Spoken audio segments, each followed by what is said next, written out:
हुआ चालेला हो। तोहर नाम हुआ से लेकर हुआ बातें करेला हो।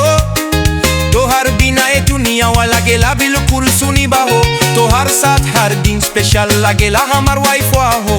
तोहर नाम हुआ से सांस हुआ चालेला हो। तोहर नाम हुआ से लेकर हुआ बातें करेला हो। तोहर बिना ये जीवन हुआ अधूरा कहानी बाहो। तोहर साथ हर दिन स्पेशल लगेला हमार वाइफ हुआ हो। सुबह होके जब तोहर हंसी हुआ देखिला हो। रात बार सपना हुआ में बस तोहर ही से बात होएला हो। नैनन में बसेला तू लेकर हुआ में बसेला तू हमार जान हुआ हो। हर पल बस तोहर खातिर मंगेला ए गिलुआ हो।